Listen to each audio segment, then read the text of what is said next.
Ada was a young woman from Lagos. She made perfume for rich people. She had a small shop in Lekki, but many billionaires bought her products. They liked how her perfumes made them feel powerful and special. One day, Ada told her assistant Kunle that she wanted to make a new perfume for men. "I want it to be strong," she said. "I want it to bring out the animal side of a man. I want women to chase any man who wears it." Kunle laughed. "Will it be safe?" Ada smiled. "It will be fine. I just need something new." Ada went to a village far from the city. She met an old woman named Mama Ireti. People in the village called Mama Ireti a healer. She knew how to mix herbs and roots for special things. Ada told her what she needed. Mama Ireti looked worried. She gave Ada a small black root and said, "Do not use too much. This root is old. It is not for beauty. It is for respect.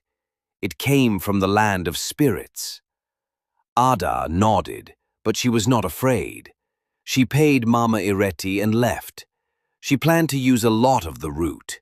The perfume was going to be called Man Power. Ada returned to Lagos and went straight to her lab. She mixed the black root with her best oil and scent base. The smell was strong. It filled the room. She coughed but smiled. She poured the perfume into small glass bottles and labeled them Man Power. She called Kunle. "Try it," she said. Kunle sprayed it on his neck. He smiled. "This is different. I feel sharp, like I can do anything." An hour later, Kunle started breathing fast. He scratched his chest. "I feel hot," he said. Then he laughed loudly for no reason. He got down on all fours and started growling. Ada shouted, "Kunle, stop it!" But Kunle barked. He barked again. Then he jumped on a chair and growled. Ada called 2 workers. They grabbed Kunle and took him outside. He ran around the compound, barking. They locked him in the storeroom. Ada was scared. She sat down and checked the bottle. She remembered the warning. "It is not for beauty, it is for respect." Still, she thought maybe Kunle was just weak. Maybe it was a one-time problem. She didn't want to waste the rest. She cleaned the lab and kept the other bottles. She said to herself, "Tomorrow I will try it on someone richer." The next morning, a big black car stopped in front of Ada's shop. It was Chief Bayo, a rich businessman in Lagos. He was in his 50s and loved expensive things. Everyone knew him. He always looked for new perfumes to wear. Chief Bayo stepped into the shop. "I heard you made something new," he said. "They say it's powerful." Ada smiled. "Yes, sir. It's called Man Power. Only one man has tried it. You can be the second." Chief Bayo laughed. "Good. Give me a sample. If I like it, I'll buy 50 bottles." She gave him a small spray. He put it on his neck and wrists. He sniffed the air and nodded. "Nice.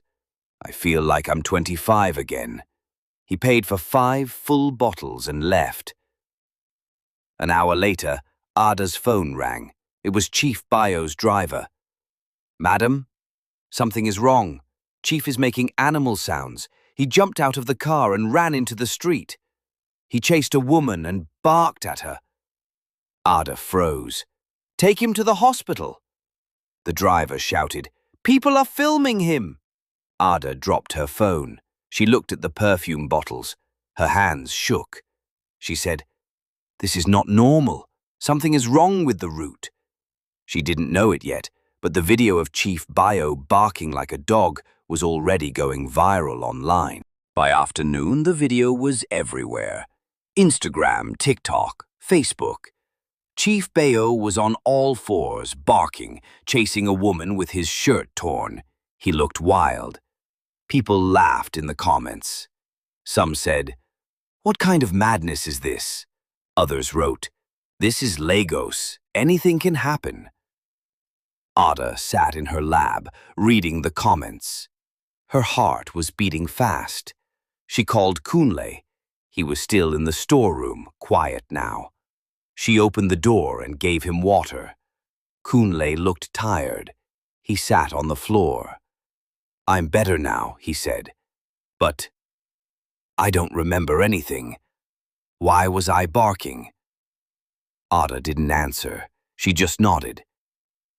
That night, Chief Bayo's wife posted online. She said, "My husband was poisoned by fake perfume. He's now in a mental hospital. The seller must pay." Ada's name was mentioned in the comments. People began looking for her page. Some asked for the perfume. Others said, "She's using juju." Ada locked her shop. She stayed in her room and cried. "This was supposed to make me rich," she said. "I didn't know it would cause madness." She remembered Mama Ireti's warning again. But it was too late. 2 men were already affected, and more bottles were still in her lab. Ada could not sleep. Her name was everywhere. News blogs called her the Witch of Lekki. People started coming to her shop, but not to buy, to ask questions or record videos. Some even threw stones at her signboard. She packed her bag and left Lagos in the night. She went back to the village where she got the root. She needed answers. When she got to Mama Ireti's hut, it was dark. She knocked. A small voice said, "Come in." Ada entered. Mama Ireti was sitting on the floor grinding herbs. "I used the root," Ada said. "Now men are barking like dogs." Mama Ireti looked at her without surprise. "I told you the root is for respect, not charm. You use too much." "I only wanted them to feel strong," Ada said. "Now people are calling me evil." Mama Ireti shook her head. "The root calls the spirit of the land. It wakes the animal inside the man. Some men have dogs inside. Some have lions. You gave them too much. You did not test it well." Ada dropped to her knees. "Help me, please." Mama Ireti sighed. "There is only one way to stop it. You must find all the bottles, every single one." Ada's heart dropped. 3 bottles had already been sold, and more were missing. Ada returned to Lagos the next day. She avoided taxis and moved in disguise. She wore a big hoodie and dark glasses. She couldn't go to her shop again. People stood outside taking pictures and making noise. She met Kunle in a small restaurant. "How many bottles did we make?" she asked. Kunle opened a notebook. "You gave 5 to Chief Bayo. He used 1. 4 are missing." Ada nodded. "And the test bottle?" "I locked it in the cupboard," Kunle said. "But," he looked nervous, "Tolu came and took 1 yesterday." "Tolu? My cousin?" Ada shouted. "Why?" "She said she wanted to impress a rich man at a party." Ada stood up fast. "Where is she now?" "I don't know." Ada pulled out her phone. She called Tolu. No answer. She checked Instagram.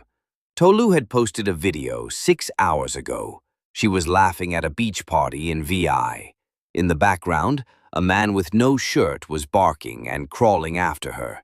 People were screaming and laughing. Ada felt her legs shaking. She whispered, "Another one." She looked at Kunle. "We must find every bottle, or more men will go mad." She didn't know that one of the missing bottles was already with a very dangerous man, a man with guns and power. The next morning, Ada got a message on her old business number. It was short. "I have your perfume. We need to talk." General Dan. Ada's face went pale. General Dan was a retired army officer turned private security boss. He controlled boys with guns. People feared him. He had money, cars, and over 100 bodyguards. If he got angry, people disappeared. Ada called Kunle. "One bottle is with General Dan." Kunle's eyes grew wide. "We're finished." Ada replied, "Not yet." She wore clean clothes and went to General Dan's mansion in Banana Island. 2 strong guards searched her and took her to a waiting room. General Dan came in, smiling. He was tall, bald, and wore a white kaftan. "So you're the famous perfume maker." Ada forced a smile. "Yes, sir." He dropped a bottle on the table. "This perfume is something else. I sprayed it last night. My wife begged me like I was her god. Even my dog sat still." Ada didn't smile. General Dan's voice dropped. "But something happened. My god Idris tried it. He barked. He bit someone. We had to tie him down." Ada spoke fast. "Please, sir, stop using it. It's not safe. It's a mistake. I'll take it back." General Dan leaned in. "No, I want more." Ada froze. He added, "If you don't give me more, I'll make sure you disappear." Ada sat quietly in General Dan's office. Her hands shook. Her voice was low. "Sir, this perfume is not safe. It was made with something spiritual." General Dan laughed. "Good. I like spiritual things. They work faster than guns." She tried again. "It can destroy the mind. One more spray could make a man run mad." He stood up and walked toward her. "That's your problem. My problem is money and power. With this perfume, people fear me more. I want 20 bottles." Ada said, "I don't have that many." He smiled. "Then you have 48 hours to make them." Ada's mouth went dry. "If I say no?" General Dan looked at one of his guards. "Take her outside. Show her the dogs." The guard smiled and walked closer. Ada stood up. "Wait, I'll do it. I just need time." General Dan nodded. "Good, you're smart." He gave her a bag of cash and 2 bodyguards. "Go. I want it ready. If not, I'll put your face on every billboard in Lagos. The headline will be, 'Witch of Lekki, Maker of Madness.'"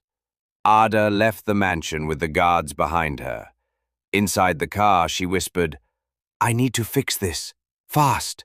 But she didn't know the real curse had just begun. The black root didn't just wake madness. It fed on fear. And now the strongest man in Lagos was wearing it like a crown. That night, Ada couldn't sleep. She stayed in her small apartment with the bag of money on her bed. The 2 bodyguards were outside her door, watching her every move. She lay down and closed her eyes for a few minutes. Then, a strange dream came. In the dream, she was back in Mama Iretti's hut. The fire was low. Smoke filled the air. The black root sat on the table, but it was moving like a snake. Mama Iretti stood in front of it. Her face was serious. "You have fed the wrong men," she said. "The root is awake now. It is hungry. The more they use it, the more it grows. The more it grows, the harder it will be to stop." Ada tried to speak, but no words came out. Mama Iretti pointed to her chest. "You have one last chance. You must break the chain. Destroy the bottles, or the root will start to feed on you." Suddenly, the floor opened. Ada fell into a dark hole. She screamed. She woke up sweating, her heart beating fast. It was 3 a.m. She looked at the bag of money. She whispered to herself, "This is not just business. This is a curse." Then she opened the cupboard and took out the last bottle. She turned it in her hand. The black liquid looked alive. She made a decision. "I will burn everything." But she didn't know the bodyguards had heard her. One of them sent a message to General Dan. She's planning to destroy the perfumes. Early in the morning, Ada packed a small bag. She wore plain clothes and hid the last perfume bottle inside a food flask. Her plan was simple: get to Kunle, burn the lab, and leave Lagos forever. She stepped out quietly, but the two bodyguards were standing by the car, watching her closely. "Where are you going?" one of them asked. Ada smiled. "Just buying bread." "You don't need bread. Go back inside." Ada looked at them. She knew they were no longer just bodyguards. They were spies. She walked back in slowly, then tiptoed to the back window. She climbed out and landed in the alley behind her building. Her heart raced. She grabbed a taxi and left quickly. She called Kunle. "Meet me at the lab now. We must destroy everything." Kunle agreed. He sounded scared. "But they're watching me too. Be fast." Ada reached the lab. The place was dark and quiet. She found the test bottles in a wooden box. There were 4 left. She poured kerosene on everything: the perfumes, the table, the notes. She lit a match. The fire rose fast, but just as she stepped outside, a car screeched to a stop. General Dan's men jumped out. "She's burning the lab!" one of them shouted. Ada ran. She ran like her life depended on it, because it did. Ada ran through the back streets, her slippers breaking as she jumped over gutters and dodged cars. Behind her, General Dan's men were chasing with sticks and guns. She didn't stop. She knew one thing: if they caught her, she would never be seen again. She turned into a narrow alley and hid behind a broken fence. She pressed her back to the wall and covered her mouth. Her breathing was loud, too loud. Footsteps passed. One of the men shouted, "Check everywhere! Dan wants her alive!" Alive for now, Ada thought, but not for long. When it got quiet, she came out slowly and took a bike to Mama Ioriti's village again. She didn't trust anyone else, not even Kunle anymore. When she reached the village, she ran into the forest. Mama Ioriti was waiting outside. "I saw it in my sleep," the old woman said. "You are now the target." Ada dropped to her knees. "I burnt the lab, but one bottle is still out there." Mama Ioriti nodded. "Yes, the last one. The worst one. You must find it. If not, the curse will spread." Ada looked up. "How? I don't even know who has it." Mama Ioriti walked to her and placed a small black stone in Ada's palm. "This will guide you. It pulls you toward the bottle." Ada held the stone tight. "I'll go back to Lagos," she said. "One last time." But she didn't know General Dan had placed a price on her head. 10 million naira to anyone who found her. And in Lagos, even friends would betray for that kind of money. Ada returned to Lagos at night. She wore a long scarf and dark glasses. Her phone was off. Her heart beat fast. Every street looked dangerous. She knew anyone could sell her out now. She went to see Kunle. He was the only one who still knew where the perfume bottle might be. Kunle opened the door, surprised. "You came back? You're mad." Ada stepped in. "I had to. I need your help." Kunle looked nervous. "I heard they're offering 10 million. People are looking for you like you're gold." "I know," Ada said, "but I trust you." Kunle nodded, but something felt off. His eyes didn't meet hers. His phone kept buzzing. Ada asked, Did anyone come here? He paused. No one. But behind the curtain a shadow moved. Ada's heart dropped. She picked up the black stone Mama Ireti gave her. It glowed red. The bottle was here. She stepped toward Kunle slowly. Where is the bottle? He looked confused. What bottle? She moved to the kitchen, opened the cupboard. It was there, the last perfume. Suddenly, the door burst open. General Dan's men rushed in. Kunle shouted, "I'm sorry, I had no choice." Ada grabbed the bottle and ran through the back door. Bullets flew past her. She didn't stop. She ran with tears in her eyes. Even Kunle had betrayed her. Now she had no one, and the last perfume bottle was glowing hot in her hand, as if it was alive. Ada hid in a dirty shop behind a petrol station. She locked the door and sat on the floor, shaking. The perfume bottle was burning hot. She placed it on the ground. It rolled on its own, like it was breathing. She stared at it. "You've caused enough pain." Outside, she heard voices. General Dan's men were close. She had minutes, maybe less. She pulled out the black stone. It was glowing red, shaking in her hand. Mama Ireti's voice echoed in her mind. "Destroy the bottle before it destroys you." Ada looked around. No kerosene, no fire. Just a mop, a metal rod, and a bag of dry pepper. She had an idea. She broke open the pepper and poured it on the bottle. Then she used her lighter to burn a piece of cloth, placed it on the pepper, and smashed the bottle with the rod. The perfume cracked. A thick black smoke filled the room. Ada coughed hard. Her eyes burned, her skin itched. But she didn't stop. She kept hitting the broken bottle until the glass turned to dust. Then silence. The smoke cleared. The stone in her hand turned grey, dead. She had done it. But just then, the door was kicked open. General Dan himself stood there. "You think you've won?" Ada stood up.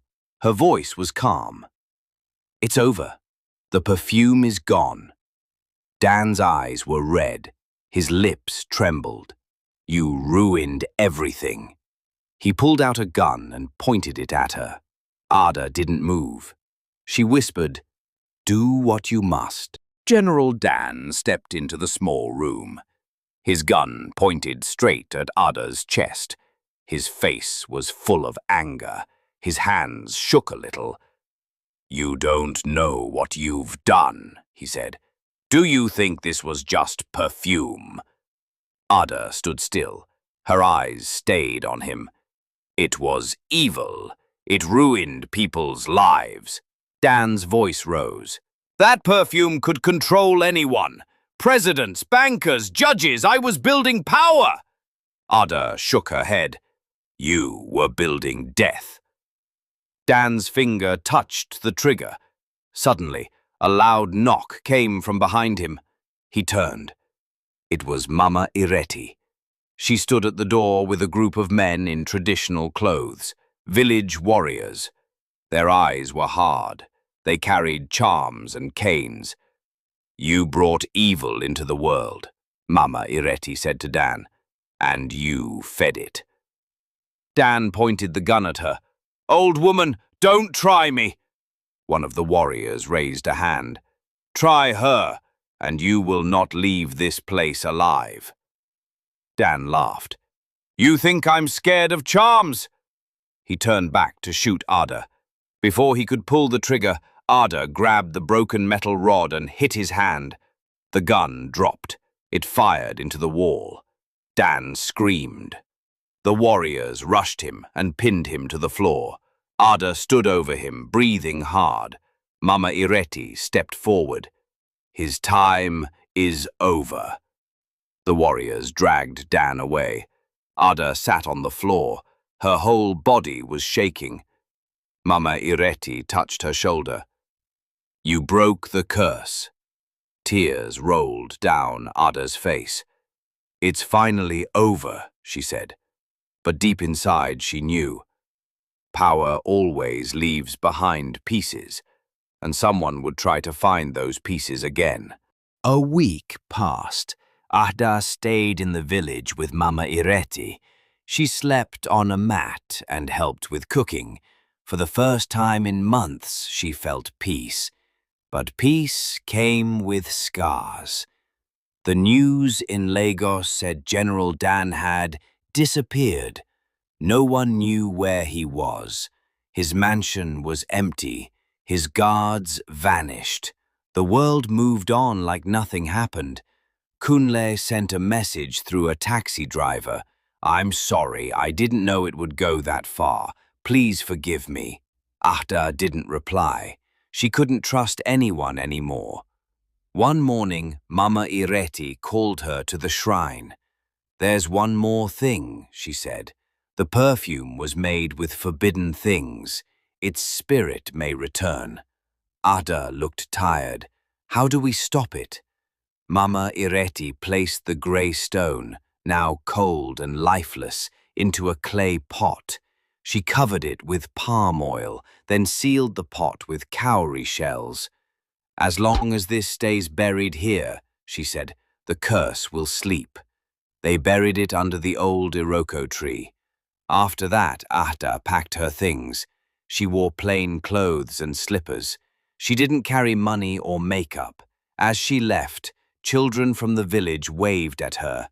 She waved back, smiling a little, but her eyes still held pain. Luxury had brought her beauty, fame, and attention. It had also brought blood, fear, and death. She walked away from the village, not toward a new mansion, but a simple life, a clean one without fake perfume. But deep in a corner of Lagos, in a dark shop, a young boy found a strange empty bottle with a golden cap. He opened it and smiled. The cycle had started again. Thank you for watching the video to the end. If you find this video interesting, do well to hit the subscription button, and don't forget to turn on the notification bell for new stories.